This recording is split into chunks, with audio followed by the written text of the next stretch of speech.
अखिलेश जी का भी एक स्टेटमेंट आया था कुंभ के आयोजन से पहले कि कुंभ में पाप करने वाले लोग जाते हैं पाप धोने के लिए केवल। मैं तो कहूँगी वो खुद भी गए थे और जो है ये किंवदंती है कि भाई पाप धुलने जा रहे हैं गंगा जी में।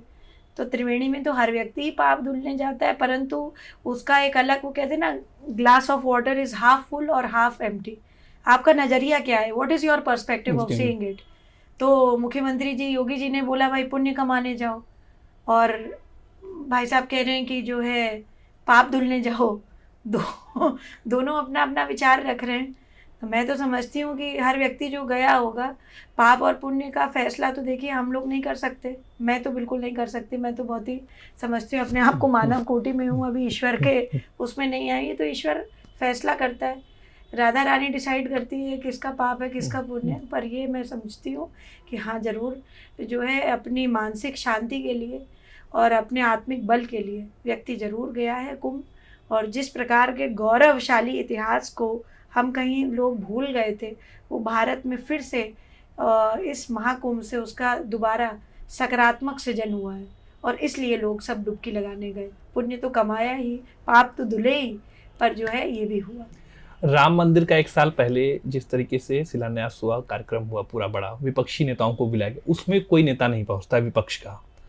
कुंभ का आयोजन हुआ, अब धीरे धीरे सब लोग पहुंचे वहां पे। क्या लगता है कि ये सनातन के प्रति उनकी रुचि है, प्रेम है, या केवल राजनीति? उसमें पुण्य उनके छूट गए। पुण्य कम थे इसलिए नहीं आ पाए। मुझे मैं तो प्रार्थना करती हूँ, और ईश्वर जो है लंबी आयु दे आदरणीय प्रधानमंत्री जी को। मैं समझती हूँ आदरणीय नरेंद्र मोदी जी ने इतना बड़ा काम किया है समस्त भारतवर्ष के लिए ही नहीं, अपितु जितने सनातन से जुड़े हुए हैं लोग पूरे विश्व में, उनके लिए, कि रामलला को टाट से उन्होंने मंदिर में पहुँचाया। और बहुत बड़ी बात है ये, हमारे लिए बहुत गर्व का विषय है। मुझे तो इस बात पे भी बहुत टोका गया था जब मैं उस समय बीजेपी का हिस्सा नहीं थी, जब मैंने राम मंदिर के लिए जो है कुछ दिया सहयोग अपना, कि राम मंदिर एक अच्छा बन सके। और देखिए सहयोग मैंने अपनी स्वेच्छा से दिया, मुझसे किसी ने कुछ कहा नहीं। और ये हमारे सभी भारतीयों के लिए, जितने लोग थे उस दिन बहुत ही ज़्यादा मतलब इमोशनल थे, जो नहीं जा पाया, क्योंकि मुझे लगता है 7,000 लोग ही शायद इनवाइटेड थे। मैं जी। भाग्यशाली मानती हूँ अपने आप को कि मैं भी उनमें से एक थी। और हम लोग सब गए थे वहाँ पे। हमने वो अद्भुत जो है भगवान का प्राण प्रतिष्ठा का कार्यक्रम देखा, भगवान के दर्शन किए, और संयोग से मुझे साधुओं के साथ दर्शन करने का अवसर प्राप्त हुआ।